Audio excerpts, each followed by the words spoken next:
Cette histoire met en scène Aladdin, un jeune garçon qui demande à un géant d'où il vient. Malgré ses doutes, le géant lui dit qu'il ne peut rien répondre concernant son origine.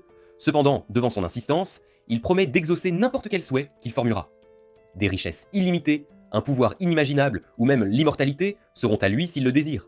Au moment de choisir, Aladdin demande au géant le seul rêve qu'il nourrit depuis longtemps. Nous nous concentrons maintenant sur un jeune homme nommé Ali Baba, qui travaille sans relâche pour réaliser son rêve de conquérir le labyrinthe, ces structures mystérieuses apparues il y a plusieurs années, et dans lesquelles réside un grand pouvoir ainsi que d'innombrables richesses qui sont accordées à la personne qui le conquiert. Suivant sa routine quotidienne, Ali Baba effectue son travail sans grande difficulté, mais une petite exception survient et le plonge dans plusieurs problèmes. Admeki tente de se reposer, mais il rencontre à nouveau Aladdin. Puisque discuter ne lui apporte pas grand-chose, il parle à Aladdin des donjons.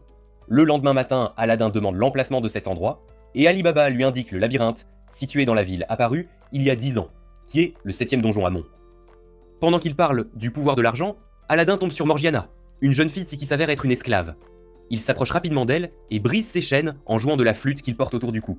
Cependant, Boudil, le patron d'Ali Baba, arrive quelques secondes plus tard et frappe la jeune fille à plusieurs reprises. À cause de cela, Aladdin lui demande d'arrêter, et alors qu'il est sur le point d'être attaqué par le garde du corps d'un homme, il joue de la flûte, et celle-ci apparaît dans les bras d'un être qui s'occupe instantanément du groupe. Lorsque les bras regardent Morgiana, ils rougissent et se cachent à nouveau dans la flûte, car le capitaine géant, dont le nom est Hugo, est gêné de parler aux femmes. Les gardes de la ville apparaissent à cause de l'agitation, et chacun s'enfuit de la scène de son côté. Après s'être caché, Ali Baba interroge Aladdin sur la flûte, et celui-ci lui révèle que Hugo, son cher ami, réside dans l'objet, et qu'il est également appelé un génie par tout le monde. Ali Baba s'enthousiasme en entendant cela, et pendant ce temps, Jamal, le chef de la ville, discute de la question avec Butel. La nuit, Aladdin raconte à Ali Baba son voyage, et mentionne qu'il a fait une promesse avec Hugo de trouver le récipient métallique du génie, et de trouver un autre génie comme lui. Plus tard, Butel les rencontre, demandant à Ali de payer sa dette ou de travailler pour lui, et le lendemain, ils partent en calèche pour livrer une cargaison de vin de la ville voisine, accompagnés d'un groupe d'esclaves qui seront utilisés pour travailler dans les mines. À mi-chemin du voyage, un monstre géant émerge de la terre, attiré par l'odeur de la cargaison, ce qui fait tomber une jeune esclave de la calèche aux côtés de Morgiana, qui tend le bras pour tenter de la sauver. Dans un moment de détresse, Aladdin décide d'agir de son propre chef pour la secourir avec l'aide de Hugo. Il utilise son turban magique pour transporter toute la cargaison de vin à l'intérieur de la créature. Gemul observe la zone de loin et demande ensuite à Aladdin le même souhait qu'il avait demandé à Hugo, c'est-à-dire de devenir amis. Aladdin et Ali Baba s'aventurent dans le donjon. Après avoir échappé de justesse à la noyade et aux brûlures, nos courageux protagonistes rencontrent une armée de fourmis extraterrestres. Avec l'aide du pouvoir de Hugo, ils parviennent à les vaincre, mais Aladdin s'effondre d'épuisement. Il s'avère qu'à chaque fois qu'il invoque son ami magique, cela consomme une partie de sa propre énergie, et il ne peut le faire qu'un nombre limité de fois, avant de devoir se recharger et prendre un repos bien mérité. Ali Baba s'occupe de lui pendant qu'il est inconscient, et à ce moment-là, ils sont surpris par Morgiana, l'esclave aux cheveux magenta du précédent épisode, qui est entré dans le donjon avec son maître, Sharif Jumil, et un autre esclave nommé Goltas, à la recherche d'Aladdin que Sharif appelle le Magi. Jemuel emmène Aladdin et parvient à persuader Ali Baba de rejoindre son groupe. Il continue d'explorer, car c'est au tour d'Ali Baba de désactiver un piège particulièrement dangereux qui l'engloutit dans les flammes une fois désactivé. Aladdin reprend conscience et est laissé en charge de Morgiana, tandis que les deux autres avancent. Quand Aladdin parvient à gagner la confiance de Morgiana, il converse principalement sur le passé de Morgiana et les chaînes qui la lient à Jomu.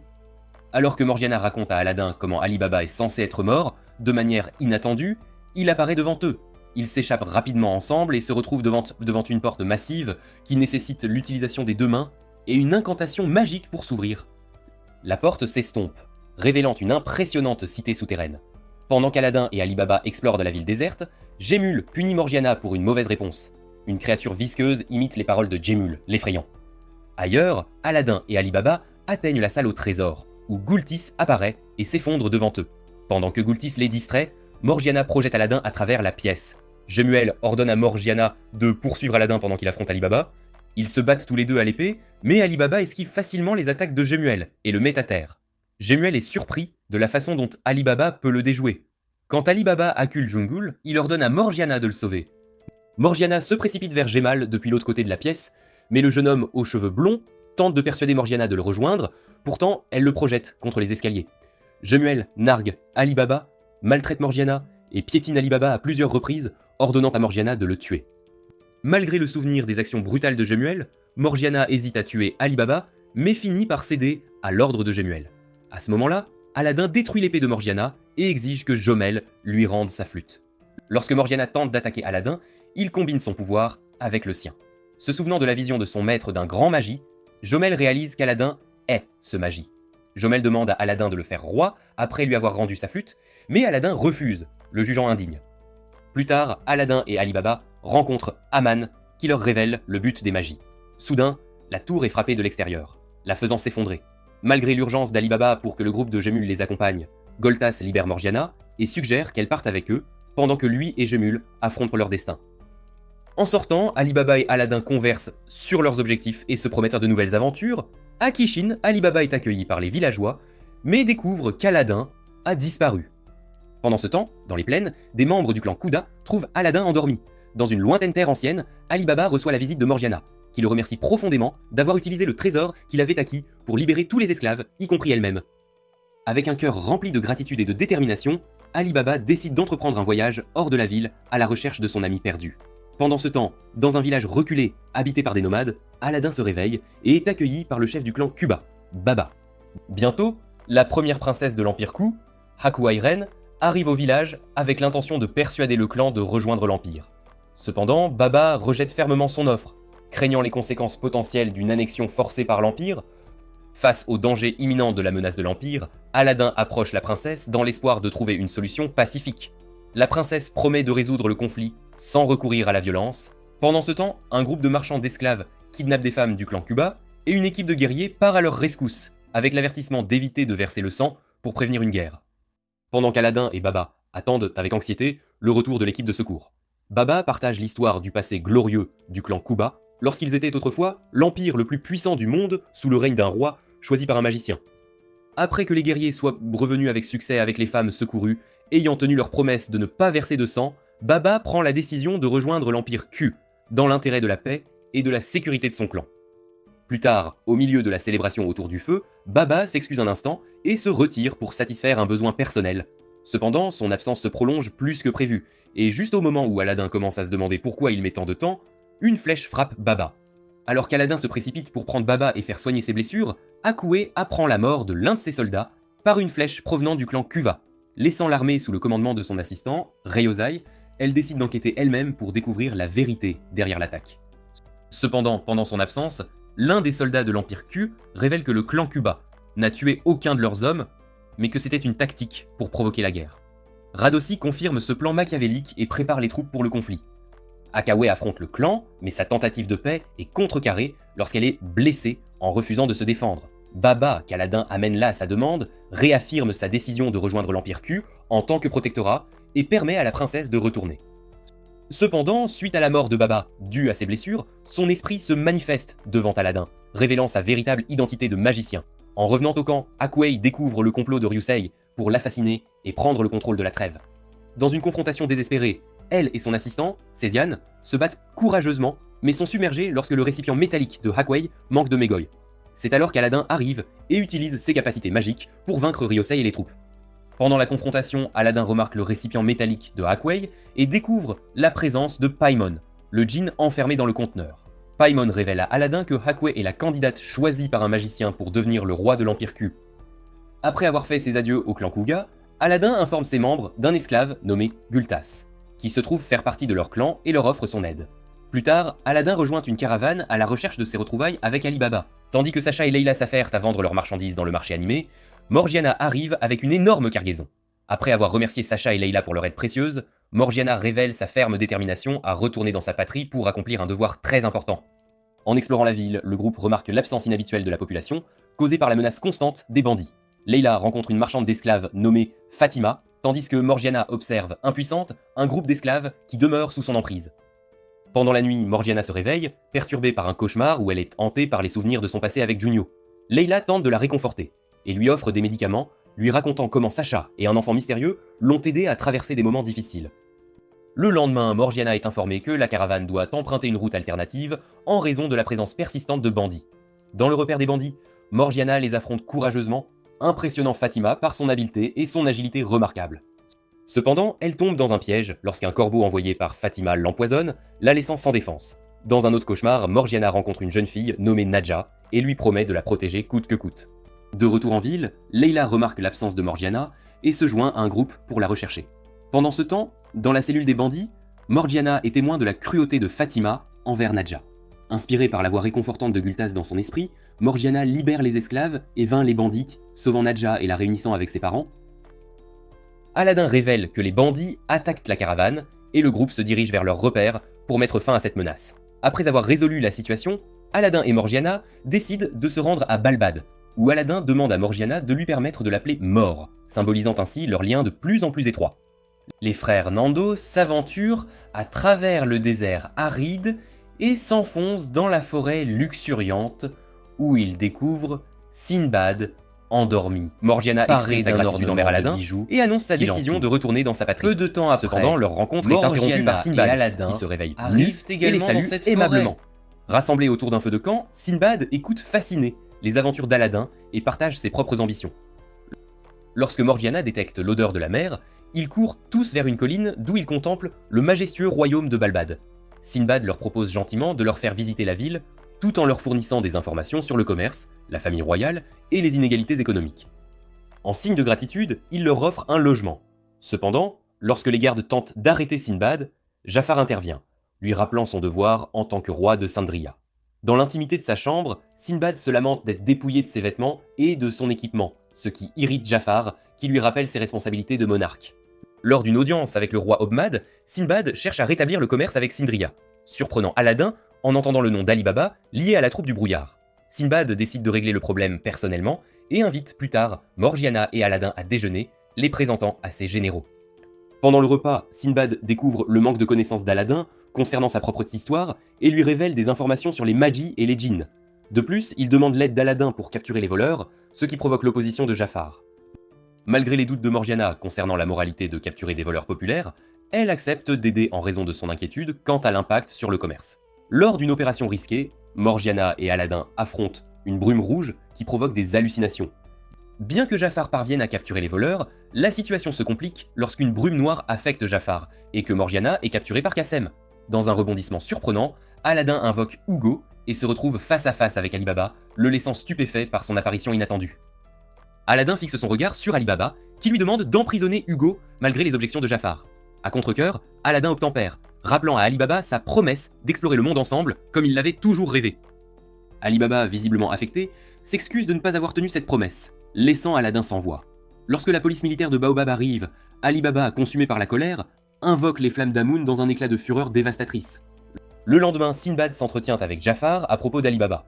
Pendant ce temps, dans le repère des bandits, Kassan accueille les frères Nando. Ali Baba présente les frères comme des voleurs bienveillants luttant pour les plus démunis. Plus tard, il confronte Kassem concernant l'inclusion de voyous dans leur groupe, exprimant son désaccord avec leur méthode. Lors d'une conversation privée avec Morgiana, Ali Baba est enlevé par elle, l'emmenant dans un voyage à travers les toits de la ville. Pendant ce temps, à l'hôtel, Jafar discute de l'Empire Kou et de la situation politique à Balbad. Dans la chambre d'Aladdin, ils réfléchissent tous deux à leurs objectifs, et Morgiana, dans un rebondissement inattendu, jette Ali Baba par la fenêtre. Entre Aladdin et Ali Baba, il y a un moment de gêne, jusqu'à ce que Morgiana exige une explication. Après avoir partagé quelques expériences heureuses du passé, Ali Baba révèle son histoire compliquée avec Kassem. De leur enfance à leur vie d'adulte, il découvre sa véritable identité en tant que fils du roi de Balbad, et affronte son destin royal. Avant qu'il ne puisse l'assimiler pleinement, il est attaqué, et Kassem élabore un plan pour le secourir. Ali Baba se retrouve réuni avec Aladdin et Morgiana, partageant des détails sur son passé avec eux. Pendant ce temps, depuis la pièce adjacente, Sinbad écoute discrètement la conversation d'Ali Baba. Ailleurs à Balbad, Ali Baba est déterminé à découvrir. Lors d'un raid sur un navire, il a une rencontre inattendue avec ce Kassem qui l'emmène au tombeau de Myriam. Kassem révèle comment le gouvernement a provoqué un incendie dans les quartiers les plus pauvres, prétendant qu'il s'agissait d'une épidémie. Il a fondé la troupe du brouillard pour lutter contre cette injustice et défendre les plus démunis. Il exhorte Ali Baba à rejoindre sa cause en tant que leader. Tandis qu'Aladdin écoute l'histoire de son ami, il trouve des parallèles avec la situation du clan Cuba, reliant les points entre les luttes des deux groupes. Voyant la frustration d'Ali Baba, Aladdin recourt à un geste ferme pour le sortir de sa torpeur, l'assurant de son soutien, ainsi que de celui de Morgiana. Au milieu de la conversation, Kassem et sa bande font irruption dans la pièce, déclenchant une confrontation avec Sinbad et son équipage. Préoccupé par la situation, Morgiana cherche les conseils d'Ali Baba. Masro intervient dans le combat, affrontant le gang de Kassem. Malgré les tentatives de Kassem pour s'échapper, il est capturé par Masro. Lorsque Sinbad révèle la véritable identité d'Ali Baba en tant que prince, Ali Baba se sent offensé et méfiant quant aux intentions du capitaine. Dans un moment de tension, Ali Baba déchaîne son pouvoir. Mais il est facilement vaincu par Sinbad, qui souligne ses limitations dans l'utilisation des pouvoirs de son djinn. Sinbad surprend tout le monde en offrant son aide à la troupe du brouillard et exprimant son désir d'arrêter les injustices dans les bidonvilles. Bien qu'initialement méfiant, Ali Baba accepte l'offre de Sinbad, reconnaissant leur objectif commun de restaurer l'équilibre dans le monde. Le lendemain, les habitants se rassemblent au palais avec un espoir renouvelé, tandis qu'Ali Baba fait une demande à Obmad pour aider les nécessiteux. Cependant, Obmad est réticent à coopérer. Pendant ce temps, Aladdin pressent la menace de Judar et du Corbeau Noir qui rôdent dans l'ombre. Judar se présente comme un oracle au service de l'Empire Ku, affirmant avoir des affaires inachevées avec Obmad. Malgré les protestations d'Ali Baba, Obmad révèle à Sinbad que, suivant les conseils de son conseiller financier, Markio, il a cédé tous les droits commerciaux de Balbad à l'Empire Ku, le rendant incapable de reprendre le commerce avec Sindria. De retour à la base de la trêve du brouillard, Sinbad informe les habitants des bidonvilles de l'échec des négociations avec Obmad. Cependant, ils ont remarqué l'absence de Kazem et de ses camarades. À ce moment-là, Judar apparaît devant Sinbad, qui remarque le comportement étrange du corbeau autour d'Aladin. Sinbad révèle alors qu'Aladin est un magicien, tout comme Judar. Judar attaque Aladin. Hugo intervient pour protéger Aladin. Gravement blessé, Aladin veut qu'Hugo quitte le combat pour les autres, mais Hugo refuse. Finalement, Judar empale Hugo avec une lance de glace massive. Cependant, le djinn utilise ses dernières forces pour écraser Judar de ses propres mains, semblant ne plus répondre aux ordres d'Aladin et se sacrifiant pour protéger ce dernier. Judar est sauvé de la mort par la princesse de l'Empire Ku et son assistant Kalbanka qui le soigne de ses blessures. Hugo tente de les attaquer, mais la princesse, avec l'aide de son djinn Vinya, parvient à le vaincre. Aladin, furieux de la situation, confronte la princesse, qui ordonne à ses serviteurs d'attaquer tout le monde. Cependant, Sinbad intervient et persuade la princesse de se retirer, évitant ainsi un bain de sang. En s'occupant des blessés de la bataille, Ali Baba et Morgiana tombent sur un Aladin épuisé qui a presque épuisé tout son magua en tentant de ranimer Hugo et se trouve dans un état critique, très préoccupant. Se sentant impuissant de ne pas pouvoir l'aider, Kassem étant toujours porté disparu, Ali Baba reçoit la visite de son autre frère, le vizir Saabad. Sinbad révèle que c'est Saabad qui divulguait des informations sur l'armée à la troupe du brouillard, expliquant qu'il l'avait fait pour protéger Ali Baba, considéré comme le seul capable d'arrêter Ahmad. Il révèle en outre qu'Ahmad, après avoir contracté une dette massive auprès de l'Empire Ku, a l'intention de la rembourser en vendant les habitants de Balbad comme esclaves. En entendant cela, Morgiana exhorte Ali Baba à s'opposer à son frère et aux injustices qu'il commet. Avant de retourner au palais, Samad avertit Alaba que dans 5 jours, Ahmad épousera une des princesses de l'Empire Ku, et à cette occasion, il annoncera sa décision de transformer les habitants de Balbad en esclaves, une sombre destinée. Plus tard, alors qu'Aladin ne montre toujours aucun signe de réveil, Sinbad informe Alababa que pour contrecarrer les plans d'Ahmed et empêcher l'Empire Ku de s'emparer du pays, il doit absolument prendre le trône de Balbad. Alors qu'Alababa médite sur cette idée en errant dans les rues, Cassim, l'un des derniers membres de la troupe du brouillard, l'aborde. Il lui révèle qu'il est déjà au courant du plan d'esclavage d'Ahmed, et avec l'aide du marchand d'armes, qui lui fournit ses outils magiques, il compte bien déclencher une rébellion d'ici 2 jours. Cependant, Alababa refuse de coopérer avec lui, affirmant qu'il cherchera une solution qui n'implique la mort de personne.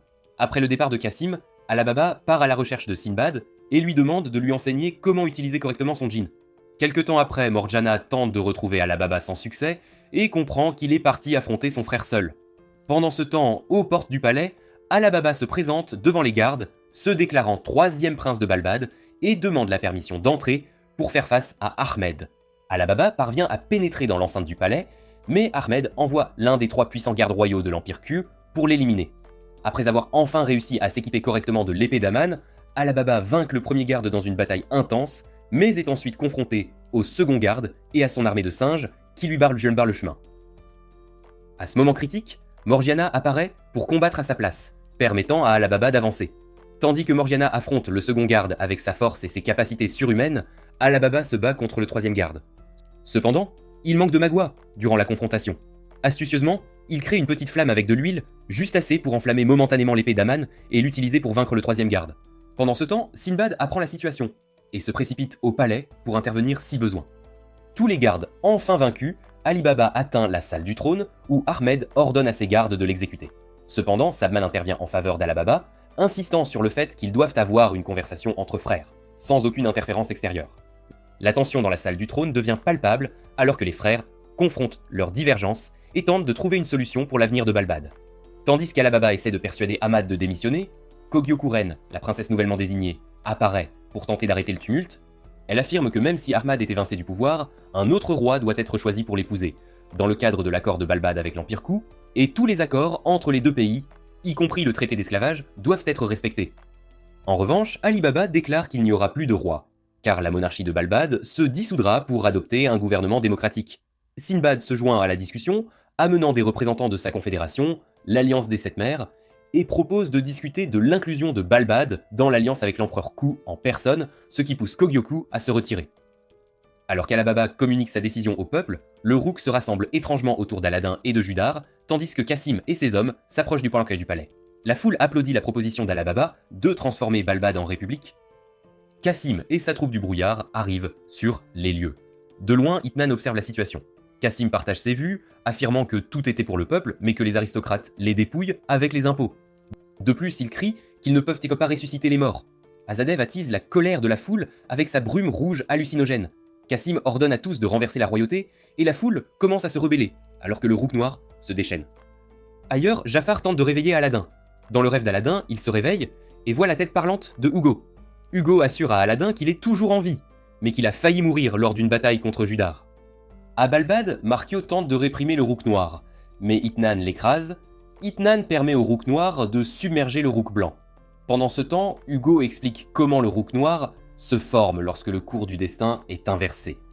Il explique à Aladin qu'il ne peut plus le protéger et qu'il a quelque chose d'important à lui donner, la sagesse de Salomon. Au plus profond du vortex de la connaissance, Salomon informe Aladin qu'il va renaître. Aux côtés d'Aladin, Jafar et Masrour supposent qu'il est temps de se diriger vers le palais. Dans le palais, les gardes sont massacrés et Barkak exhorte Soukmad à agir.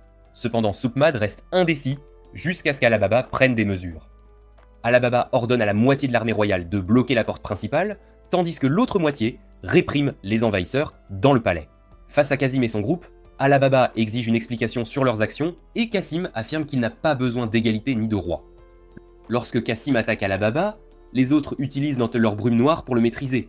Ali Baba déchaîne ses flammes pour se libérer et Zainab l'attaque avec sa brume rouge. Tandis qu'Ali Baba essaie de rester concentré, les autres tentent de l'achever. Cependant, Ali Baba utilise l'épée démon pour se défendre. Il brise l'arme de Hassan et les épées de tous les autres.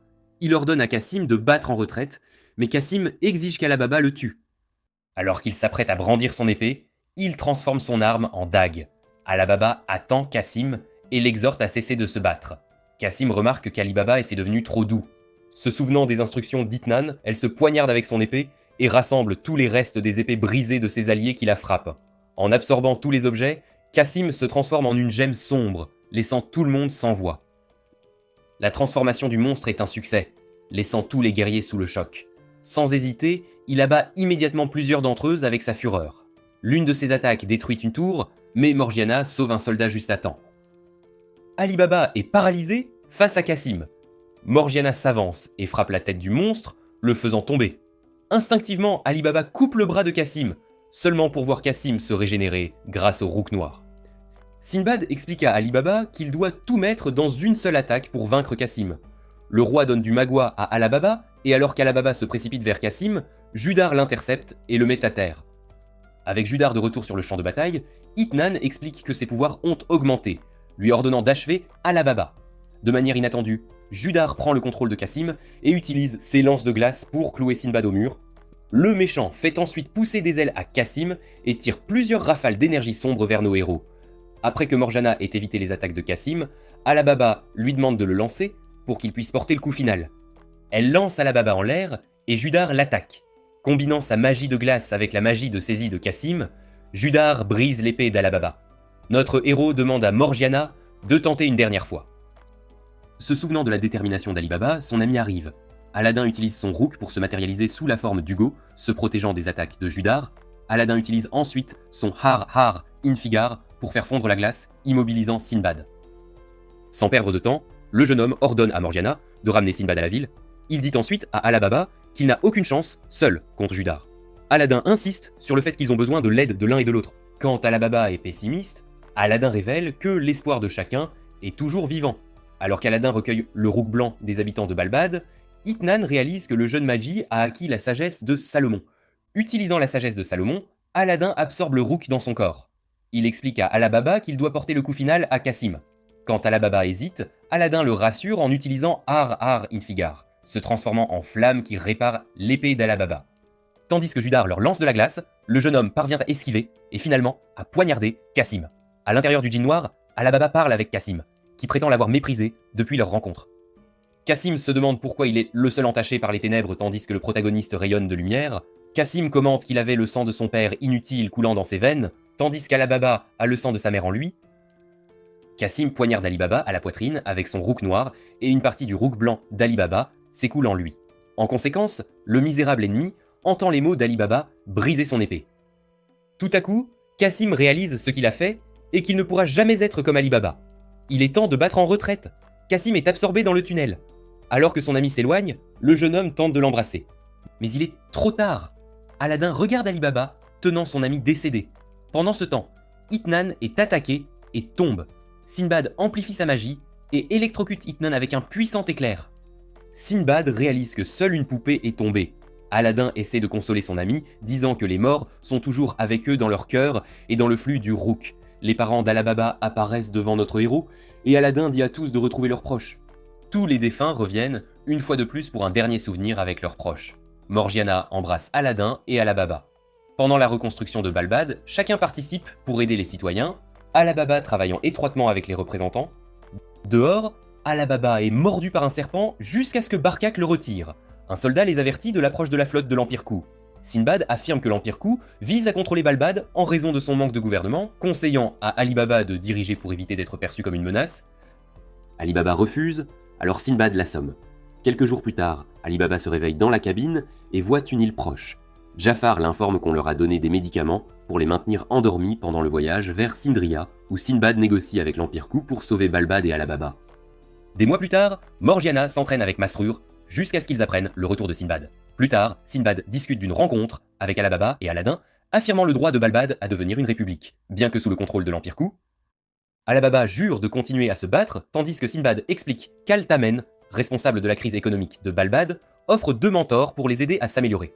Un soldat signale une créature géante venant du sud. Dehors, la créature ravage l'île. Sinbad envoie Yamuraya et Sharkan pour l'affronter. Yamuraya attaque avec sa magie de l'eau. Sharkan commence à la détruire, la transformant en un gigantesque pieu pour les citoyens. Sinbad présente Yamuraya à Aladdin et Alibaba. Sharkan arrive pour faire connaissance avec Alibaba. Yamuraya fait remarquer qu'Alibaba pourrait réaliser la folie de Sharkan, ce qui mène à une dispute. Sinbad les sépare. Pendant la célébration du Maharajan, Alibaba et Aladdin s'amusent, recevant des laits d'une jeune femme. Alibaba demande où est Morgiana, et elle se révèle. Le jeune homme complimente Morgiana, la faisant rougir. Plus tard, Alibaba demande à Morgiana si elle est sûre de rester avec eux ou de rentrer chez elle.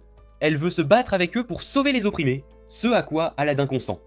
Morgiana danse joyeusement avec Aladdin et les réponses d'Alibaba. Yamuraya démontre son sort d'invisibilité au jeune Magi, et il est surpris. Pendant ce temps, Alibaba s'entraîne avec Sharkan.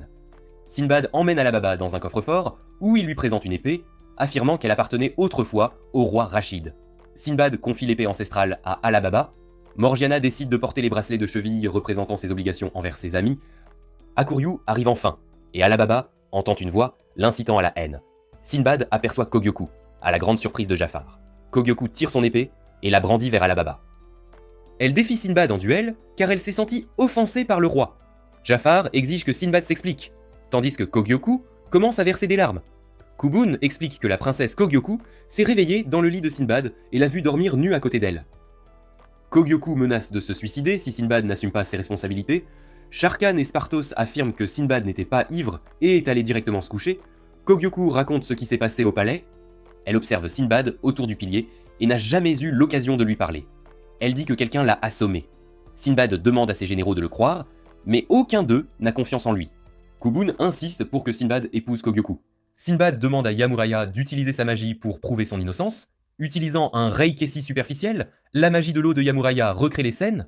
Après avoir prouvé qu'elle avait tort, tout est réglé. Malgré ce qu'il a vu, Kubun refuse de l'accepter. Kogyoku s'excuse auprès de Sinbad. Alors que tout le monde se demande qui est à blâmer, Kubun médite sur ses stratagèmes. Il s'avère que Kubun a fait emmener Kogyoku dans le lit de Sinbad par les 2 vassaux. Puisque le mariage avec Ahmad a échoué, Kubun pense pouvoir faire épouser Sinbad et Kogyoku pour protéger son mode de vie. Cependant, les vassaux avouent Kyoshi que Kubun est derrière cet incident. Hakuryu intervient et s'excuse auprès de Sinbad pour les phrases de ses compatriotes. Kubun embrasse Kogyoku et fait semblant de sangloter. Jafar le remarque et crache sur Kubun. Plus tard, Sinbad parle avec Hakuryu, et quand Hakuryu souligne que Sinbad ment, Hakuryu révèle ses véritables intentions de détruire l'Empire Ku. Ren accompagne Sinbad, qui prévoit d'envahir l'Empire Ku, mais suggère à Ren de se familiariser d'abord avec le lieu et ses habitants. Ren, impatient, n'est pas d'accord.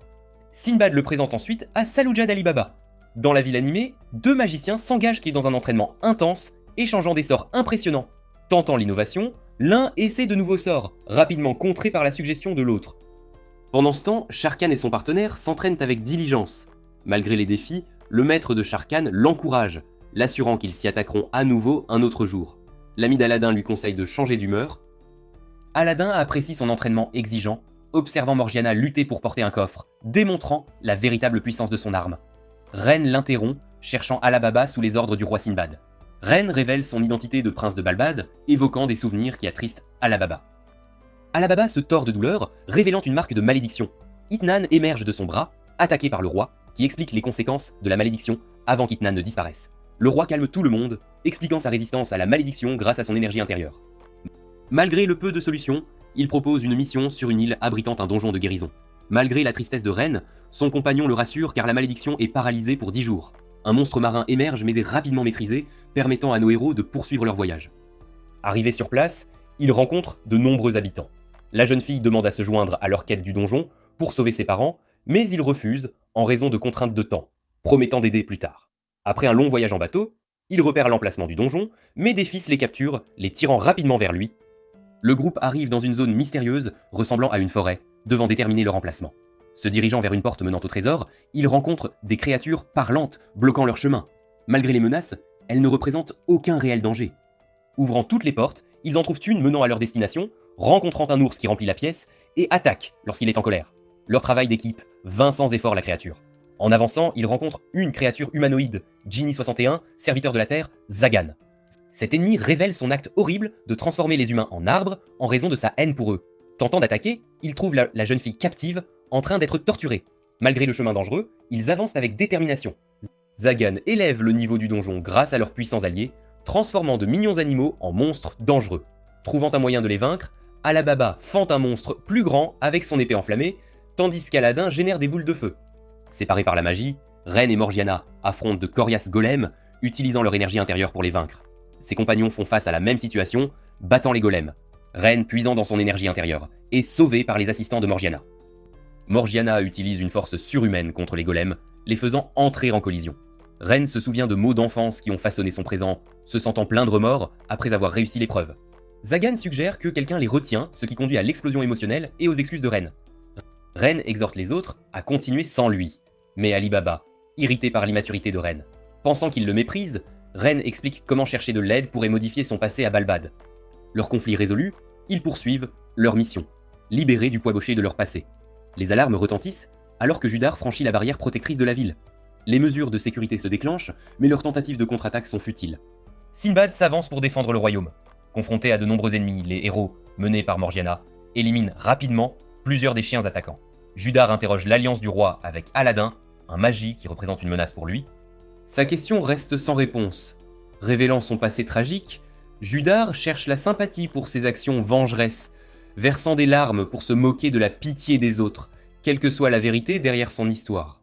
Judar avertit Sinbad des répercussions d'héberger le Manji et ses alliés, invitant potentiellement la destruction sur le royaume. Se retrouvant dans un royaume verdoyant, ils rencontrent une projection de Zagan, ce qui leur sape le moral. Le vrai Zagan se cache dans la salle du trésor. Alibaba confronte Zagan pour sa cruelle transformation des humains en arbres, incitant la colère du monstre. Malgré la section de son cou, Zagan se régénère sans effort, incapacitant 2 membres du groupe avant que Morgiana ne s'échappe avec eux.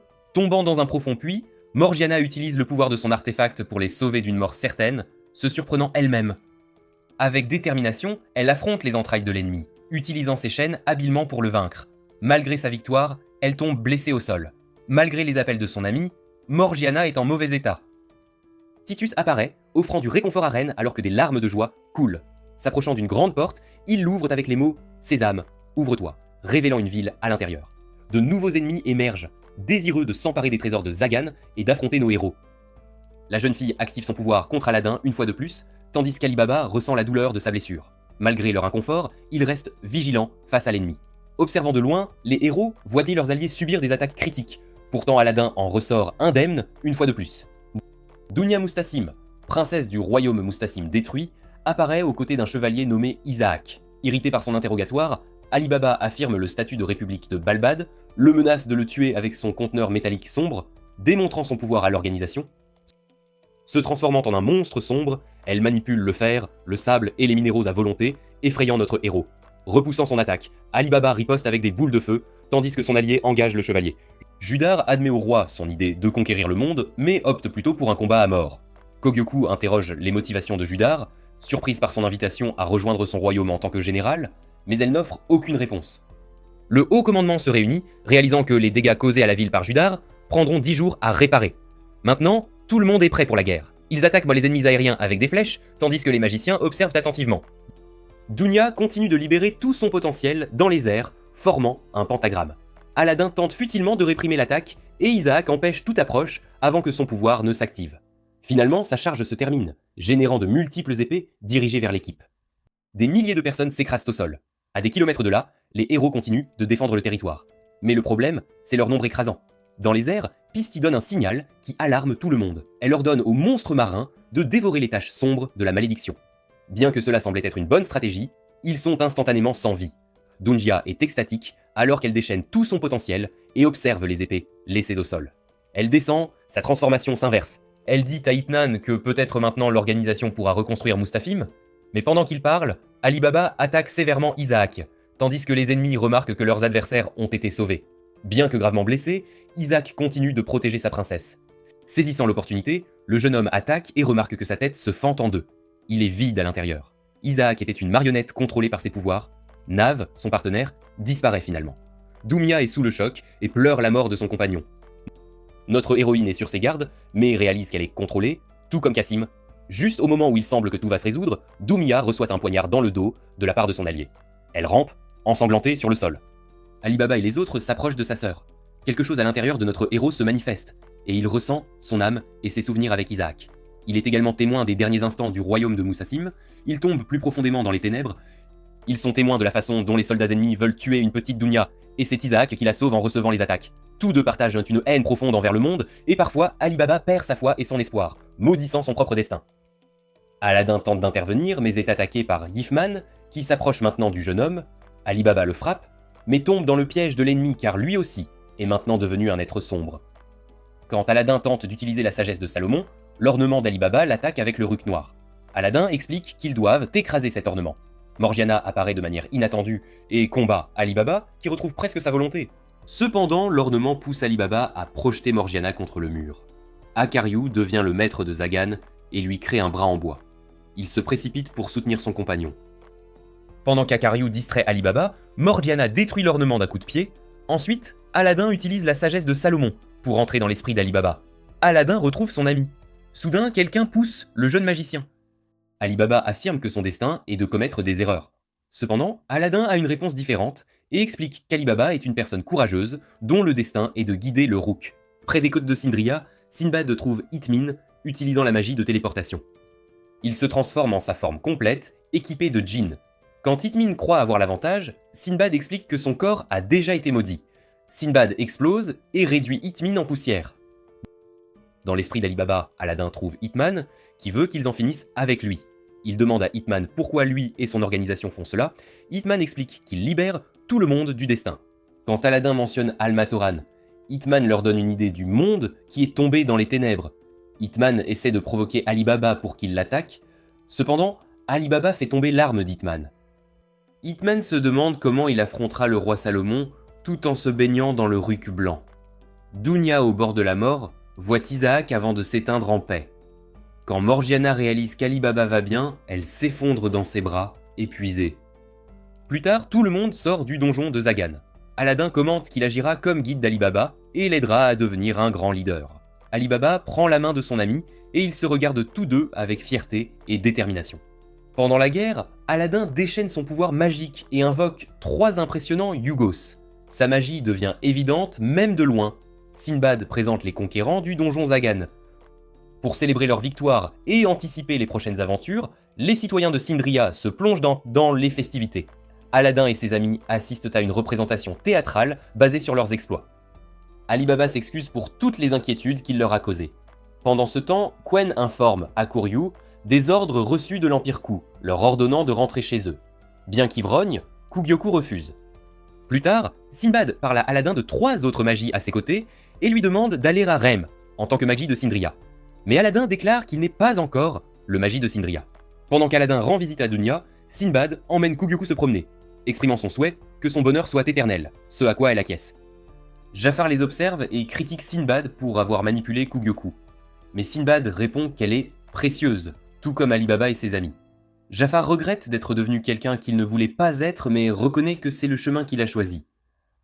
Ailleurs, Ali Baba rencontre Aladdin, et apprenant que son ami est allé voir Dunya, confesse que c'est douloureux pour lui car cela lui rappelle Cassim. Il affirme qu'il ne peut pas pardonner à Altamen. Aladdin exprime son appréciation pour ce monde et sa détermination à ne pas le laisser disparaître. Cependant, il se demande quelle sera sa prochaine étape. Plus tard, Yamraya donne à Aladdin le turban réparé et fournit plus d'informations sur la relation problématique entre les magiciens et les djinns, ainsi que sur leur patrie, Magnostat. Dans la cour, Kugyoku joue seul avec des fleurs, jusqu'à ce qu'Ali Baba marche accidentellement dessus. En guise d'excuse, il lui offre une couronne de fleurs. Morgiana les observe pendant son entraînement, jusqu'à ce qu'elle entende un bruit venant d'Hakuryu, qui lui confesse qu'il partira bientôt de Sindria. Lors de la réunion de Sinbad avec ses 8 généraux, Yamraiha remarque que le vaisseau métallique sombre porte le symbole de l'académie de Magnostat. Pendant ce temps, Aladdin joue avec Dunya, qui est enfin éveillé, jusqu'à ce qu'il soit interrompu par Sinbad et Yamraiha. En réalisant la situation, Yamraiha sauve la princesse du harcèlement. Par ailleurs, Ali Baba et Morgiana interceptent Hakuryu pour confirmer son départ. Hakuryu dit à Ali Baba qu'il croit que son ami suivra le chemin dicté par son cœur et exprime sa gratitude. Sinbad assure à Dunya que Sindria n'a aucun lien avec Magnostat ou Yamraiha. Cependant, en la touchant, ses vaisseaux métalliques la rejettent et des restes du vaisseau métallique sombre apparaissent sur son corps. Pour la sauver, Aladdin utilise la sagesse de Salomon. Alors que la nuit tombe, Ali Baba admet que faire ses adieux à Hakuryu sera triste. Aladdin annonce que lui aussi entreprendra un voyage en solitaire. Aladdin explique les raisons de son désir soudain de voyager seul. Pendant ce temps, Sinbad confesse à Yamraiha sa réticence à ce qu'Aladdin aille à Magnostat. Ali Baba se souvient de leur promesse commune de mettre fin à Altamen ensemble, mais Aladdin insiste sur la nécessité d'acquérir plus de connaissances afin d'accomplir son destin de roi, encourageant Ali Baba à trouver sa propre voie. Le lendemain, pendant son entraînement avec Masrour, Morgiana interroge son maître sur sa patrie. Tout en suggérant qu'elle devrait la visiter, il la prévient de garder des attentes modérées, car aucun finaliste n'y réside. Au palais de Sindria, Aladdin nourrit Dunya, qui s'interroge sur sa raison de se rendre à Magnostat. Ailleurs, l'entraînement d'Ali Baba est interrompu par Kugyoku, qui manque de le frapper dans le feu de l'action. Elle lui demande sa compagnie, mais l'arrivée de Sinbad interrompt leur conversation. Face à un combat, tous deux déchaînent leur djinn, Sinbad arrête le combat, et Kugyoku déchaîne sa magie extrême, utilisant la magie sonore pour endormir les personnes présentes. Plus tard, Sinbad converse avec Hakuryu, qui cherche une fois de plus le soutien du roi dans sa lutte contre l'Empire Ku, tandis que Sinbad promet d'envisager de le soutenir en cas de besoin. Jafar observe silencieusement avant de se retirer. De son côté, Kugyoku et Ali Baba discutent de la bataille. Kugyoku prévoit de retourner dans son pays pour convaincre son frère et Judar que Sindria n'est pas leur ennemi. Jafar réfléchit en privé aux actions de Sinbad. Aladdin révèle à Dunya la possibilité de trouver un remède à sa maladie, mais elle admet que son temps est compté. Après avoir confirmé sa décision de voyager seule, Dunya exprime sa gratitude de l'avoir rencontré avant de s'éteindre. Pendant ses funérailles, Ali Baba se souvient des similitudes entre le corps de Dunya et celui de Cassim. Yamraiha déplore de ne pas avoir pu l'aider. Plus tard, Hakuryu partage avec Morgiana son passé et la tragédie qu'Altamen a infligée à sa famille avant de s'enquérir du sien. En découvrant qu'elle n'a pas de famille et qu'elle était esclave jusqu'à récemment, Hakuryu réfléchit à la possibilité qu'elle ait des frères et sœurs quelque part. Pendant ce temps, Kugyoku confesse son amour pour Sinbad à Ali Baba et partage les détails de son passé qui sont similaires à ceux d'Ali Baba. Les deux décident de forger une amitié. Dans le calme de la nuit, Aladdin se retrouve seul sur une falaise avec une fleur, se remémorant sa conversation avec Dunya. Après avoir affirmé que sa patrie est un lieu inconnu de tous, il laisse tomber la fleur dans la mer. Alors que le groupe se prépare à partir, Yamraiha aide Aladdin à faire ses bagages. Morgiana révèle que sa décision de visiter sa patrie a été influencée par Hakuryu, qu'elle remercie, le faisant rougir. Ensuite, Yamraya remet à Aladdin l'œil du Rouk, tandis que Masrour avertit Morgiana de la présence de trafiquants d'esclaves. Les 8 généraux font leurs adieux, bien qu'Aladin ait du mal à se souvenir du nom de Spartos. Pendant ce temps, Hakuryu converse avec Jafar et leur exprime sa gratitude. Aladdin et Morgiana sont attristés par l'absence d'Ali Baba pour leur faire ses adieux. Après une dernière conversation avec Sinbad, le groupe prend le large. Cependant, Ali Baba monte secrètement à bord du navire avec ses amis, mais se tient caché. Il prévoit de les surprendre, mais ses tentatives échouent lorsqu'il confond les cabines. Il avait espéré être rapidement manqué, mais il découvre qu'il s'est trompé. Aladdin et compagnie partagent leurs vrais sentiments sur Ali Baba, seulement pour être surpris alors qu'il parle mal de lui, mentionnant son manque de popularité et un incident embarrassant impliquant Morgiana. Bientôt, Ali Baba réalise que le groupe savait depuis le début qu'il était parmi eux. Après avoir dissipé le malentendu, Ali Baba tente d'expliquer pourquoi il les a rejoints, mais Hakuryu interrompt ses paroles en mentionnant les gladiateurs de Shambhala. Pendant ce temps, à Sindria, Sharkan, Yamraiha, Masrour et Sinbad célèbrent avec une fête, discutant de qui détient les meilleurs records. Sharkan se souvient avoir accompagné Ali Baba pour un verre, mais ce dernier ne faisait que se plaindre de la froideur d'Aladin. Ali Baba et le groupe continuent leur paisible voyage. Ils sont attaqués par cette créature du sud qu'Ali Baba défait rapidement pour prouver sa valeur. Le lendemain, Morgiana remarque un incendie au port du royaume d'Aksha, étant loué pour sa vue perçante par Olba. Bientôt, ils rencontrent des pirates tentant de voler leur navire. Avant de poursuivre leur voyage, nos héros sont attaqués par un groupe de pirates. Ils emploient des outils magiques pour les repousser. Bien qu'ils soient nombreux, ils sont facilement vaincus par Ali Baba et les autres. Olba, qui est aussi le chef de la bande, parvient, grâce à un pouvoir, à jeter nos héros à la mer. Rapidement, l'un de leurs alliés parvient à les sauver tous, mais les pirates réussissent à kidnapper Aladdin, laissant la bande s'échapper avec les provisions du navire. Plus tard, ils arrivent au port d'un empire qui avait également été attaqué par les pirates il y a quelque temps. La marine apparaît sur les lieux, et l'un des chevaliers mentionne que leurs défenses ont été affaiblies en envoyant plusieurs renforts à l'empire de Magnostat, qui tente de s'étendre dans d'autres royaumes. Pendant la conversation, plusieurs personnes demandent de l'aide aux alliés pour secourir leurs enfants, qui sont maintenant entre les mains des pirates. Ensuite, Aladdin se réveille sur le navire des pirates. En inspectant le vaisseau, il remarque l'emblème de Magnostad sur un outil magique qui absorbe le magouet des enfants pour voyager à travers l'eau. Quand les soldats mentionnent ces outils magiques, Hakuryu fait grandir une petite mer qu'il avait précédemment laissée dans l'une des cargaisons, ce qui servira de guide pour trouver la cachette des pirates. Aladdin arrive à la cachette de la bande, et pendant la nuit, il rencontre leur chef, elle s'appelle Madora, et c'est la mère des pauvres enfants. Le lendemain, Ali Baba communique avec Sinbad pour expliquer la situation. Peu après, ils peuvent atteindre la cachette des pirates en suivant la route du navire. Avec l'aide de Morgiana, ils peuvent traverser les murs de la cachette, et maintenant, ils sont face à face avec l'ennemi. Les compagnons d'Aladin font irruption dans la forteresse des pirates, vainquant toute résistance, tandis qu'Aladin est capturé. Ceux qui arrivent sur les lieux sont surpris de découvrir que tous leurs adversaires sont des enfants, même les plus jeunes, qui menacent de transformer nos aventuriers en toute la progéniture de Midoram, suivie d'une attaque sans plus de mots. Pendant ce temps, Midora s'approche de notre aventurier avec un sourire aux lèvres, tandis que le reste du groupe se bat de toutes ses forces contre ses ennemis. Midora utilise son outil magique, la Sainte Mère Alophane, pour manipuler les sentiments d'Aladin, réveillant ses souvenirs de sa mère perdue depuis longtemps. Elle fait de même avec Ali Baba et les autres lorsqu'ils arrivent pour le secourir. Plus tard, il est révélé que la loyauté inébranlable de l'équipage de Madora envers elle est due à l'effet de l'éventail, et elle prévoit de l'utiliser sur les futurs dirigeants des nations du monde pendant qu'ils sont encore enfants pour contrôler leur nation. Cependant, Aladdin parvient à se libérer du sort de Madora, et aide également Ali Baba et Morgiana à retrouver leur lucidité. Malheureusement, Hakuryu tombe sous son influence et se retourne contre ses amis pour protéger Madora. Hakuryu, l'esprit manipulé, affronte ses propres amis jusqu'à ce qu'Ali Baba parvienne à détruire son vaisseau métallique, le laissant épuisé et effondré. Pendant ce temps, Madora tente de s'échapper, mais est capturée par l'armée d'action avec le reste des pirates. De retour au port, les habitants provoquent une émeute et attaquent Madora pendant qu'elle est emprisonnée, mais Hakuryu intervient non pas pour la protéger, mais pour l'exécuter devant les pirates qui jurent de se venger de lui. Quand Ali Baba l'interroge sur ses actions, Hakuryu révèle son véritable objectif, se venger de sa propre mère.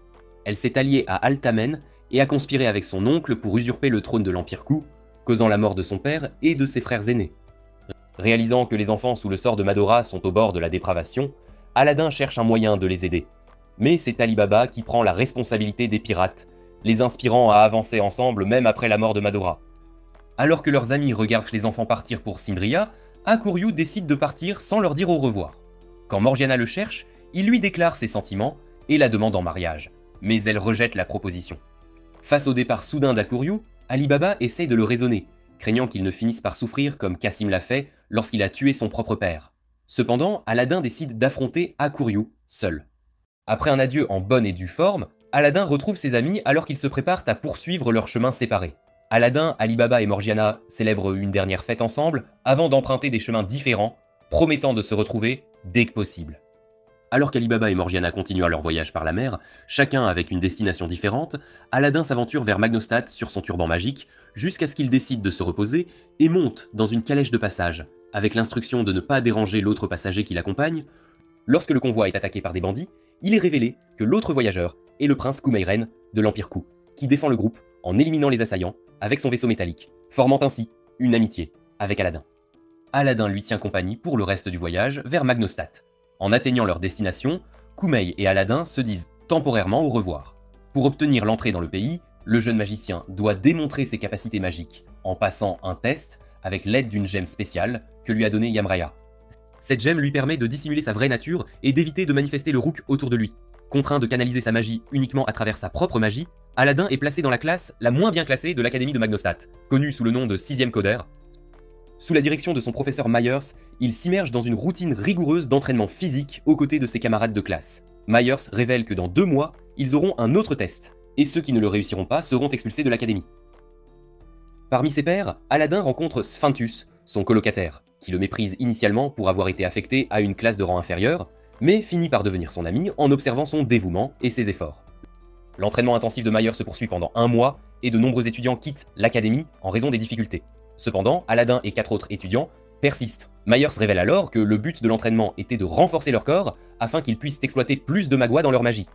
Les résultats de leur travail acharné deviennent évidents lorsqu'ils découvrent que leur pouvoir magique a considérablement augmenté.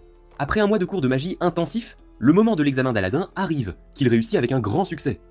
En conséquence, il est promu directement de la 6e à la première classe de codeur, la classe la mieux classée de l'académie. Pendant ce temps, Ali Baba arrive enfin à sa destination, l'Empire Rhin. Après être tombé victime de la tromperie et avoir été dépouillé de tous ses biens pendant son voyage, Ali Baba, épuisé et affamé, arrive enfin au Colisée de l'Empire Rhin, espérant rejoindre les gladiateurs de Shambhala pour poursuivre son entraînement. Cependant, ayant égaré sa lettre de recommandation de Sinbad, Toto, l'un des gladiateurs, refuse de lui accorder une audience avec le chef après l'avoir facilement vaincu au combat.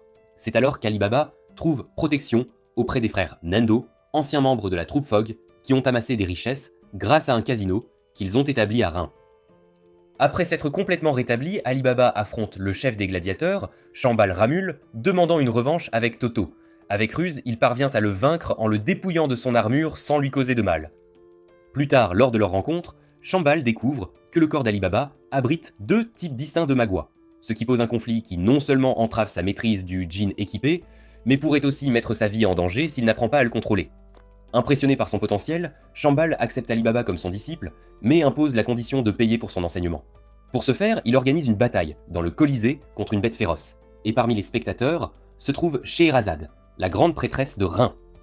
Ali Baba se retrouve face à un sérieux défi alors qu'il débute dans le Colisée, où il lui est interdit d'utiliser son récipient métallique. Contre Garda, un imposant singe monstrueux, il est désavantagé. Malgré ses blessures, il essaie de se rendre, mais ses supplications tombent dans l'oreille d'un sourd, alors que la foule exige un combat à mort. Le bras gauche cassé, Ali Baba évoque des souvenirs de son enfance avec Cassim, se rappelant comment il vainquait des adversaires bien plus grands avec ruse. Utilisant son esprit et tirant parti de l'environnement, il parvient à renverser la situation et à vaincre Garda. À ce moment-là, Shambal perçoit que les 2 types de Magua et le corps d'Ali Baba ont fusionné en un seul, réalisant que l'autre Magua en lui appartient à Cassim. Après quelques jours, Ali Baba se remet de ses blessures, révélant qu'il a acheté la liberté de Garda, et maintenant le singe gigantesque prend soin de lui, avec respect. Par cet acte, Shambal reconnaît le potentiel et la noblesse d'Ali Baba, l'acceptant finalement comme son disciple. Pendant ce temps, Morgiana atteint enfin sa destination sur le continent noir, marquant le début de nouvelles aventures et de défis pour elle. Déçue d'apprendre que la région Qatari où elle est née n'est plus habitée par les Fanali, Morgiana est sur le point d'être attaquée par des marchands d'esclaves lorsque les frères d'Ali Baba, Ahmad et Sabmad semblent intervenir pour la sauver. Alors qu'ils emmènent Morgiana rencontrer un chef du village local de Toran, Sabmad révèle qu'après avoir été évincé du pouvoir à Balbad, Sinbad a recruté les frères pour travailler comme archéologues et enquêter sur les mystères de l'insaisissable culture Toran. Après avoir appris que les Fanalis se sont réinstallés de l'autre côté d'un gigantesque canyon, connu sous le nom de Grande Faille, Morgiana décide de le traverser pour enfin retrouver les siens, bien qu'elle ait été avertie que personne n'en est jamais revenu.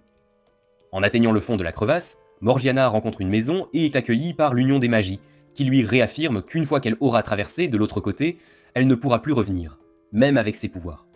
Pendant ce temps, à Magnostat, Koumei est informé que son père, l'empereur, est décédé et qu'il est rappelé chez lui. Avant de partir, il avertit le gouvernement de Magnostat de se rendre, sinon ils seront envahis par l'Empire Ku, et il a une brève rencontre avec Aladin. De retour dans l'Empire Ku, Akwei retrouve son frère Akuryu, mais elle semble mécontente de lui pour une raison quelconque, lorsque leur frère et gouverneur général, Quenren, apparaît devant eux. Les héritiers du trône de l'Empire Ku se rassemblent pour pleurer la perte de leur père et délibérer sur sa succession. Lors de cette réunion, Akwei se souvient avec tristesse comment son frère Akuryu est devenu impitoyable après avoir acquis Zagan et s'être élevé au rang de général, bien que son armée soit exclusivement composée de créatures soumises par lui. Il est évident que leur frère aîné, Kuwen, sera choisi comme nouvel empereur. Cependant, un conflit surgit à la cour royale lorsque la mère et impératrice Gyoquenren est proclamée prochaine souveraine, selon un testament prétendument laissé par son défunt mari. Cette situation génère des tensions. Bien que Gyoquen affirme qu'elle cédera finalement le trône à Quen, une fois son ambition de conquérir le monde entier assouvie. Après la réunion, Akuryu tente de persuader Akwei de le rejoindre contre leur mère, mais ses efforts sont vains.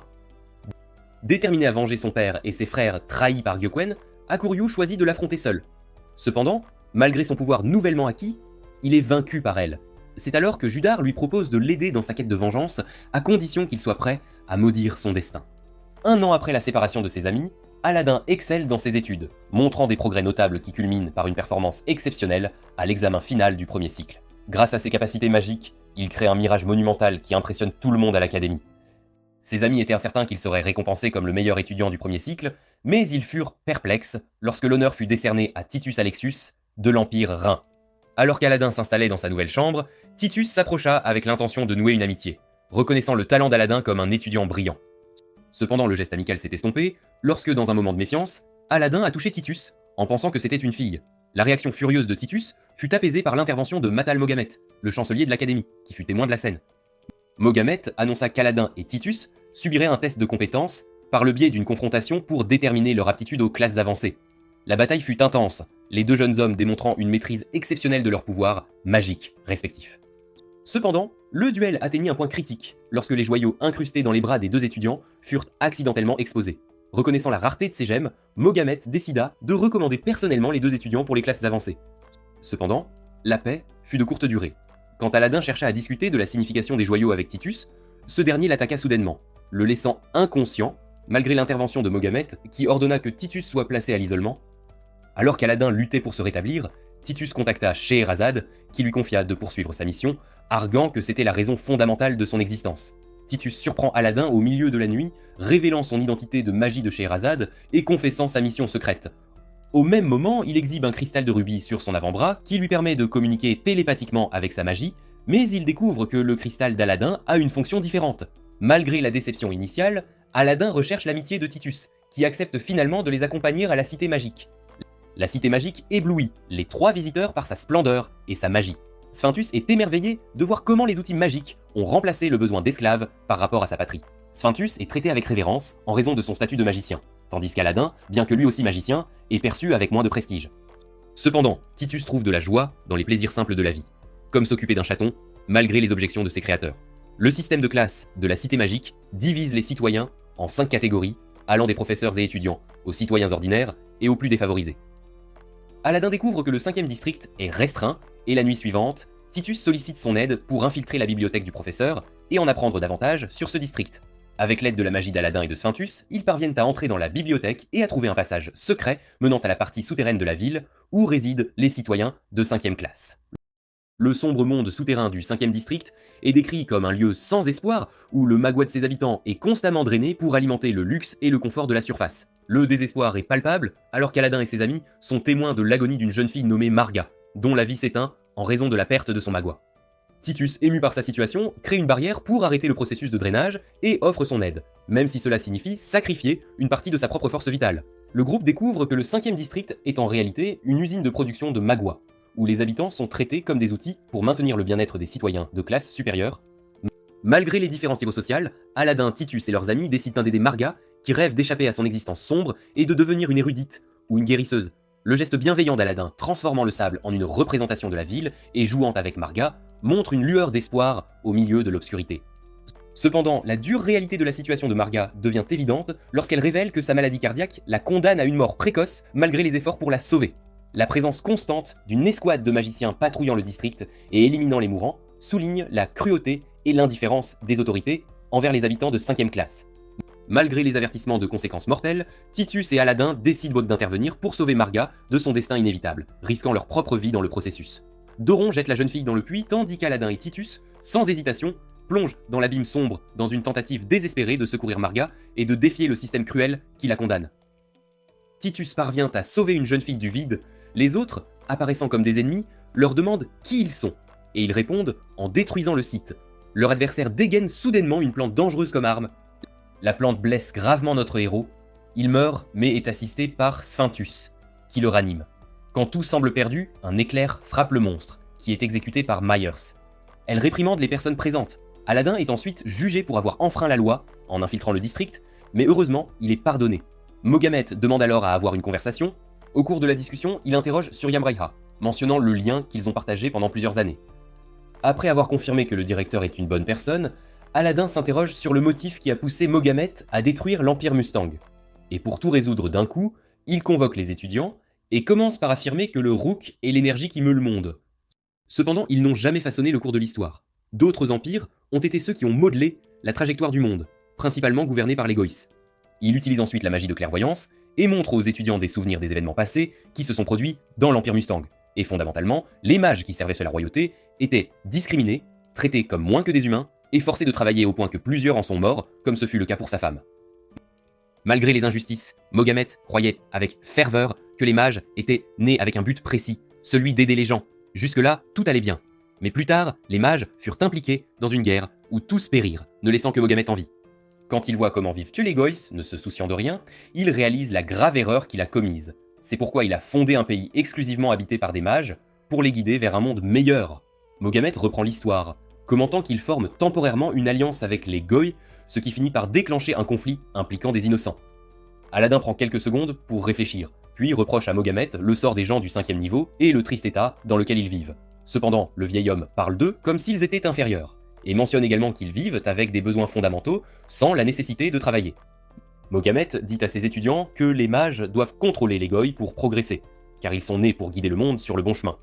Quelques jours plus tard, alors qu'Aladin marche avec les autres, il est choqué par les attitudes du vieil homme lorsqu'un Goï s'approche de Mogamet pour lui demander quelque chose, et il l'attaque cruellement. Il voit les humains comme de simples insectes. Peu après, Marga reçoit un traitement magique pour prolonger sa vie. Le lendemain, ils ont un cours discutant du Rook noir, avec lequel on peut créer une forme de vie artificielle grâce à un nouveau processus alchimique, ce qui est le sort ultime. Titus fait ses adieux à Scheherazade, qui lui dit de ne pas s'attacher aux gens car il lui reste peu de temps. Notre héros se tourne vers le directeur, exprimant son inquiétude et expliquant qu'il ne veut pas mourir car il prévoit de passer plus de temps avec Marga. Le garçon explique au directeur qu'il n'est pas humain car il a été créé par la magie de Scheherazade. Titus perd le contrôle après avoir maudit son destin cruel. Pendant un instant, Scheherazade reprend conscience dans son corps et dit à Mogamet de se rendre à son puissant empire. Le magicien n'hésite pas et coupe sa communication avec la reine. Plus tard, Mogamet dit à Aladin qu'il a autrefois conféré sa magie à Itnan, mais a réalisé que c'était une erreur, car elle a fini entre les mains des Goïs. Le jeune homme mentionne les outils fournis aux pirates, et le directeur précise que pour construire le royaume, il devait lever des fonds. Le lendemain, le directeur annonce qu'ils mèneront la guerre contre l'Empire Rhin et Titus Alexius, car cet empire possède 3 conquérants de donjons, ce qui pourrait rendre la victoire impossible. Néanmoins, le directeur persiste dans son idée. Ce qui se passe quelques jours plus tard, c'est que la nouvelle de la guerre se répand rapidement dans tout le royaume. Les magiciens sont prêts à apparaître au combat, et Titus, bien qu'inquiet, se prépare tout de même à affronter l'ennemi. Il ressent de la douleur en se remémorant certains souvenirs, il rencontre un Aladin nouvellement arrivé, qui lui dit qu'il rejoindra lui aussi la bataille, afin de prévenir un possible désastre pour le destin des autres royaumes. Le lendemain matin, ils se préparent au combat. L'armée de Rhin arrive à l'Empire, menée par Scheherazade. Leurs troupes avancent, mais sont arrêtées par une barrière magique qui les empêche de poursuivre l'invasion. Le directeur explique que le royaume possède de multiples couches de protection. Les alliés distraînent les soldats pour les maintenir occupés, brisant les couches, tandis qu'ils activent leur pouvoir pour vaincre avec succès plusieurs ennemis. Soudain, plusieurs navires annelés commencent à larguer des bombes sur ce qui serait le toit du royaume. Après de nombreux coups, le sceau se brise et maintenant les soldats avancent avec détermination. Ailleurs, Aladin est témoin des pertes de la bataille et avec des sentiments mitigés décide de s'approcher du champ de bataille. Soudain, il s'arrête à mi-chemin alors qu'il rencontre une grande machine qui se débarrasse de tout le monde en quelques secondes, créant une explosion massive. Juste au moment où il semblait que c'était la fin pour l'armée de Rem, les troupes les plus importantes émergent sur la scène et peuvent rapidement s'occuper de la majorité de l'armée alliée. En réponse, les magiciens décident de recharger l'arme une fois de plus. Voyant que cette machine est alimentée par des goyes affaiblis, Aladin la détruit et se dirige vers le champ de bataille. Aladin décide d'utiliser ses pouvoirs, mais trouve cela impossible. Heureusement, les magiciens le sauvent de cette situation inattendue. Un combat très difficile s'ensuit entre les deux camps. Aladin utilise sa magie pour détruire le terrain et détourner l'eau de la rivière vers les ennemis. Les magiciens profitent que tous les ennemis soient sous l'eau et invoquent un éclair pour achever les troupes restantes. Soudain, Aladin commence à recevoir une grande quantité de magua du Rouk. Pendant ce temps, les troupes de Rhin se regroupent et utilisent des attaques spéciales provenant de l'artefact ennemi.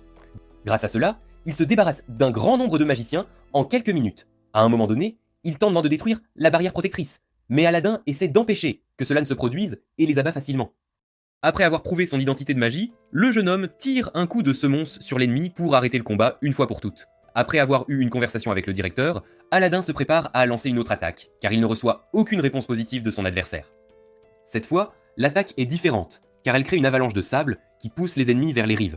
Toute l'armée décide de se rendre, à l'exception de leur chef, qui marche furieusement vers l'endroit où nos héros sont positionnés. Il exploite maintenant le pouvoir de Barbatos et invoque son équipement de djinn, avec lequel il peut facilement pénétrer la barrière protectrice. Il engage une confrontation avec notre héros, mais avant de pouvoir l'achever, il ne peut tolérer cette nouvelle transformation, car s'il dépasse quelques minutes dans cet état, il pourrait finir par mourir. Quand il lance l'attaque, et qu'il semble qu'il va causer une dévastation totale au corps du jeune Aladin, Ali Baba intervient héroïquement alors que tout dégénère. Maintenant, Ali Baba s'excuse auprès de Titus pour la tension qui a atteint ce niveau, mais l'inattendu est que Scheherazade est maintenant apparue sur les lieux. Notre protagoniste lui explique qu'elle doit cesser d'envahir le royaume des magiciens, sinon de très mauvaises choses se produiront dans le monde. Avec un visage inexpressif, elle décide de retirer ses troupes. Plus tard, les deux camps s'éloignent de l'endroit pour parler en privé. La conversation s'étend jusqu'à minuit, Scheherazade révèle que son véritable corps se trouve quelque part dans son royaume, où elle se repose secrètement, car elle est trop âgée pour même bouger. Puis Aladin finit de raconter une histoire tragique sur une vision qu'il a eue, laissant les personnes présentes sans voix. Immédiatement, Ali Baba le réprimande et lui dit qu'il n'est pas seul, car il est entouré d'amis et d'alliés. Plus tard, Scheherazade parle à Titus et s'excuse. Elle lui dit aussi que les troupes de Ram attendront l'aube pour retirer leurs forces, impliquant que la guerre est arrivée à son terme. Peu après, un soldat annonce que l'armée du coup d'État est partie, avec un grand nombre de soldats sous leur commandement. Mogamet se retire du site pour préparer l'attaque, mais une congrégation de personnes du 5e niveau commence à se plaindre de tout ce qui se passe. Alors que les souvenirs de sa haine envers les Goy refont surface, Mogamet explose et commence à attaquer violemment plusieurs d'entre eux. Clairement, tout le monde est surpris car il ne connaissait pas les véritables pensées du directeur envers la population Goy.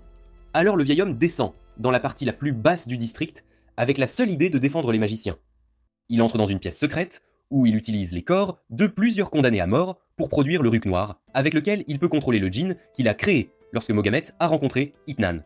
Si la guerre n'était pas le pire, une immense quantité de Ruc Noirs émerge du royaume. Aladin et Ali Baba s'approchent du site, mais les djinns quittent rapidement les lieux. Nous voyons Kumeï diriger l'armée du coup d'État quand, de manière inattendue, ils sont attaqués par de multiples djinns. L'un d'eux finit par éliminer une grande partie de l'armée. Après ses vaines tentatives de les vaincre, Kumeï canalise son pouvoir le plus grand, anéantissant finalement les djinns. Pourtant, le récit ne culmine pas là.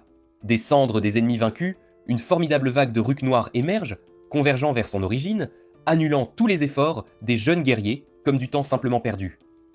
Des géants arrivent immédiatement pour se débarrasser du reste de l'armée, et c'est Mogamet lui-même qui les contrôle.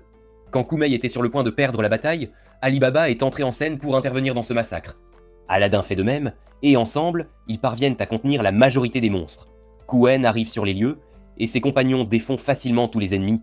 Il s'approche ensuite de Kumeï, et grâce à son pouvoir de phénix, l'un de ses 3 djinns, il peut soigner ses blessures. Ali Baba arrive quelques instants plus tard, avec son allié, et explique qu'il est le prince de Balbad, qui est intervenu dans la bataille pour sauver la vie de Reine Kumeï. Bien qu'initialement dubitatif, ils finissent par conclure un accord de paix. De retour là où se trouve Mogamet, il rappelle tous les djinns et fait également un mouvement trompeur en envoyant ses ennemis à l'emplacement de Scheherazade pour l'assassiner. Elle et ses troupes engagent le combat, mais elles sont en infériorité numérique par rapport au potentiel de leurs ennemis géants.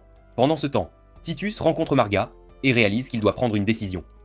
Peu après, il se dirige vers l'endroit où se trouve le directeur, et après une conversation infructueuse, Titus utilise tout le pouvoir que Scheherazade lui a conféré pour arrêter la dépravation du directeur, contrecarrant ainsi les plans du vieil homme.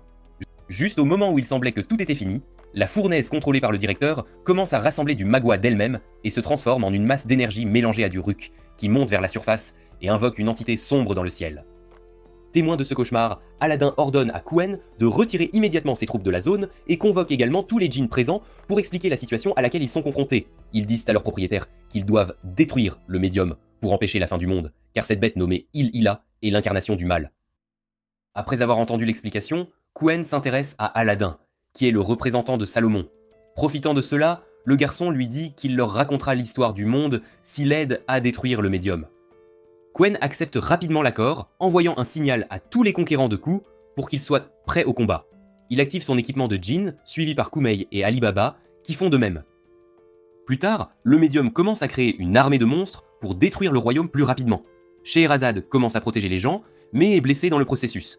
Cependant, rien d'autre ne lui arrive, car Ali Baba l'aide à temps. Quen apparaît sur les lieux, accompagné de ses frères, et après les avoir rencontrés, ils commencent à travailler ensemble, étant protégés par Kumeil. Après plusieurs tentatives infructueuses pour détruire le médium, Aladdin mentionne qu'ils doivent vaincre tous les géants pour affaiblir la barrière du médium. Se mettant au travail, Komun commence à détruire plusieurs doujins et change instantanément son équipement pour celui d'Agueris. Il extrait une grande quantité de terre jusqu'à atteindre son noyau, générant un flux de lave qui réapprovisionne le Magoi de son premier conteneur métallique.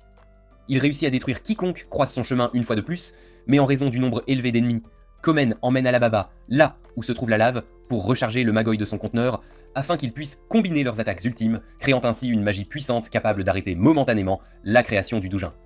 Bien qu'il semble que la magie, même à son état extrême, ne suffise pas, Komen continue d'ajouter plus de flammes au lancement de l'attaque, créant une magie encore plus puissante qui endommage gravement le médium. Quand Alibaba voit enfin son opportunité de lancer l'attaque, celle-ci s'avère être exactement ce qu'il fallait pour transpercer complètement l'ennemi, le faisant exploser en morceaux dans les airs. Malgré les efforts combinés d'Alibaba et de Kowan, la barrière du médium est restée intacte, scellant le volcan, pour empêcher le réapprovisionnement de son Magoi. Peu après, le médium a pris une forme grotesque, presque humanoïde, absorbant la racine blanche de tout ce qu'il touchait. Après avoir infligé de graves dommages à Kowan et Alibaba, les frères de Kowan ont uni leurs forces pour lancer une série d'attaques puissantes contre lui, seulement pour découvrir qu'en le jetant dans l'océan, il devenait encore plus fort en absorbant le rouk de la mer. De retour au palais Q, Joaquin observait la bataille avec étonnement, se remémorant son passé en tant que l'une des magies de Salomon et Almatoran avant de le trahir. Épuisé par la lutte constante, Aladdin et ses compagnons pouvaient à peine contenir le médium, alors qu'ils commençaient à extraire l'Il-Ila des cieux. À ce moment-là, Sinbad apparut pour les aider, accompagné de Drekan, Yunria et d'autres réceptacles royaux de l'Alliance des Sept Mers. Surpris par leur arrivée soudaine, Sinbad informa Aladdin que Yunin et Morgiana les avaient déjà avertis de la situation et qu'ils rejoindraient également la bataille contre le médium. Alors que les magiciens s'efforcent de secourir les blessés à Manestat, Mu et les autres navires de Rime rejoignent la bataille. Dans un ultime effort pour détruire le médium, Charizade se sacrifie pour revitaliser les réceptacles royaux épuisés avec le dernier de son Magoi, et toutes les captures de donjons unissent leurs forces pour l'attaquer de toutes leurs forces en même temps. Cependant, le médium survit au coup, mais Aladdin aperçoit une petite lumière en son sein qui le fait douter. Convaincu que cela doit être lié d'une manière ou d'une autre à Tidus et Mogamut, les magiciens utilisent la sagesse de Salomon pour les atteindre, accompagnés de Yamria, qui souhaite également retrouver son père adoptif. Il trouve Mogamut, réconforté par le rouk de Tidus, et le chancelier révèle son profond regret pour tous les problèmes qu'il a causés et pour toutes les personnes qu'il a entraînées dans la dépravation afin de créer le médium. À ce moment-là, il est révélé que Yamraya a été enlevée du palais royal de Mustassim alors qu'elle n'était qu'une enfant et élevée par lui, mais elle affirme ne pas le regretter du tout, et qu'il sera toujours un père pour elle. Modement décide de partir vers le grand flux de ruches, après avoir demandé à Aladdin de chercher un moyen de racheter ceux qui étaient tombés dans la dépravation et de les ramener également à la ruche blanche. Alors que le médium s'effondre, Joaquin se réjouit car bien qu'elle n'ait pas pu faire venir Ilera cette fois-ci, le médium avait affaibli les frontières entre les mondes, et un autre médium pourra provoquer son avènement immédiatement une fois achevé. Pendant ce temps, au Grand Palais, Hugo salue Scheherazade et lui offre l'opportunité de se réincarner en magie. Mais elle permet à Tidus de le faire à sa place. L'Empire Q concentre alors son attention sur la conquête de Magnastat, Mais Sinbad déclare que Cindriya et ses alliés ont uni leurs forces avec l'Empire Rim et qu'il prendra la garde du pays pour sa reconstruction. Cowan décide d'emmener Aladdin avec lui et de lui faire remplir sa part du marché, mais leur discussion est interrompue lorsque Titus, désormais réincarné comme l'un des nouveaux magis de Rhin, apparaît devant eux, à la grande joie de ses amis. D'autre part, Judas et Akariou, qui observaient toute la bataille de loin, rassemblent tout le rouk noir dispersé du médium avant de partir avec lui. Akariou fait ses adieux à Aladdin et aux autres, déclarant que pour suivre le chemin qu'il a choisi, il doit les affronter. Fin. Merci d'avoir regardé, veuillez aimer, vous abonner et cliquer sur l'icône de la cloche pour recevoir de nouveaux résumés d'anime.